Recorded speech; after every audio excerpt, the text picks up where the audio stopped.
where Allah says, Ya ayyuhan nasu inna khalaqnakum min zakrin wa unsa wa ja'alnakum shu'uban wa qaba'ila lita'arafu.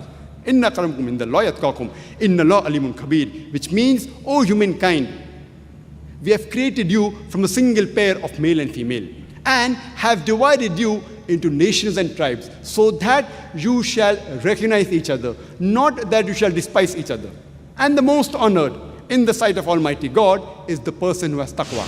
The criteria for judgment in the sight of Almighty God, it's not wealth, it's not sex, it's not color, it's not caste, but it is taqwa, it is God consciousness, it is righteousness, it is piety. The only way that all the human beings can come under one banner is that we have one common parents. And our Creator, Allah subhanahu wa ta'ala, Almighty God, is one and the same. Islam is a religion of peace, peace to humanity. It does not only talk about peace, it demonstrates practically how peace and universal brotherhood can be achieved. And one of the pillars of Islam is Salah. I say Salah is the programming towards righteousness. It's the best way. How a doctor tells you that for a healthy body, you require minimum 3 meals. Similarly, for a peaceful soul, you require minimum 5 times prayer. And our beloved Prophet Muhammad sallallahu alaihi wasallam said, it's mentioned in Sahih Bukhari, volume number 1, in the book of Adhan, chapter number 75, hadith number 692. The Prophet said, before starting Salah, that straighten your rows, stand shoulder to shoulder and ankle to ankle. It's mentioned in the hadith book of Sunnah Abu Dawud, volume number 1, in the book of Salah, chapter number 245, hadith number 666. Our beloved Prophet Muhammad sallallahu alaihi wasallam, before offering Salah, he turned around and said that straighten your rows, stand shoulder to shoulder and ankle to ankle, and do not leave any gaps for the Satan. Close in your gaps so that the Satan doesn't come in. Here the Prophet, he was talking about the Satan of caste, of color, of creed.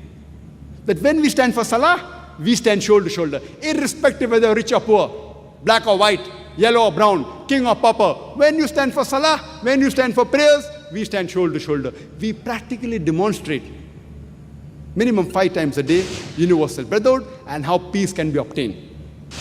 And the best example of international universal brotherhood and peace is the 5th pillar of Islam, that is Hajj.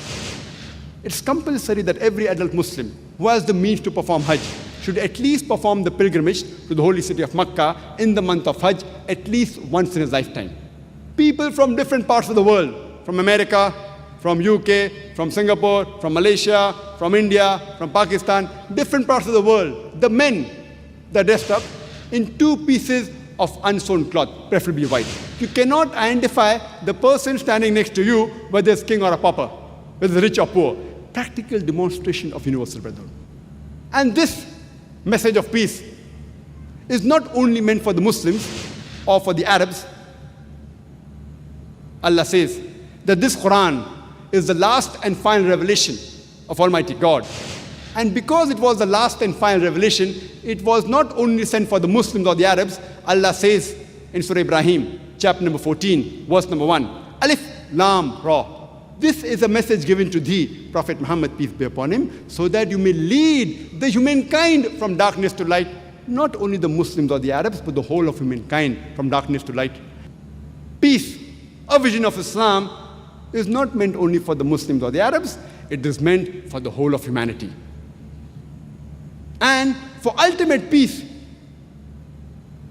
I would like to end my talk by the formula given in the Quran for ultimate peace in Surah Al-Asr, chapter number 103, verse number 1 to 3, which says, Wal Asr, Inna l-insana lafi khusr, illa allazina amanu, wa amilu salihati, wa tawasaw bil haqqi wa tawasaw bil sabr.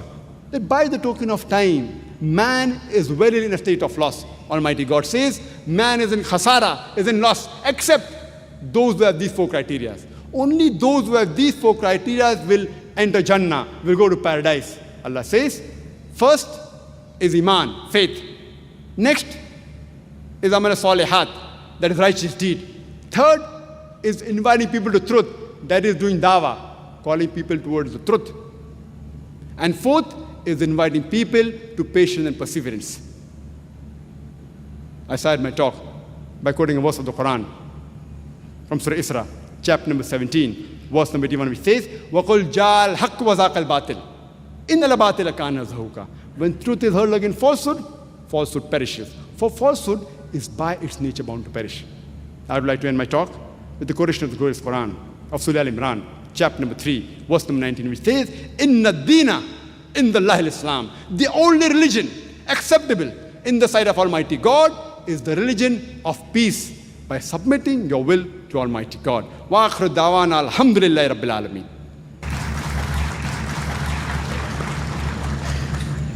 Jazakallah khair. Now we go on to the next part of the agenda, which is the question and answer session. Yes, sister. Assalamu alaikum wa rahmatullah. My question is to Dr. Zakir Naik. In the beginning of your talk, you said about the criteria of hijab. The very first point is clothing must cover the entire body, and it doesn't consist of the face and the hand till the wrist can or cannot be covered. Please clarify. Sister asked a question that when I mentioned the criteria for hijab, and I always do in my talk the 6 criteria, and I mentioned that the first criteria is for the woman, the complete body should be covered except the face and the hands up to the wrist. Many scholars say this should be covered, that's what I say in my talk. Now the question she's asking me that which is right, should the entire body be covered or the face and hands can be seen? This is a question which has troubled many scholars and sages, and we as Muslim sister should follow Quran and the Sunnah. There is not a single verse in the complete Quran, nor is there a single hadith, a sahih hadith, in any of the hadith of the Prophet which says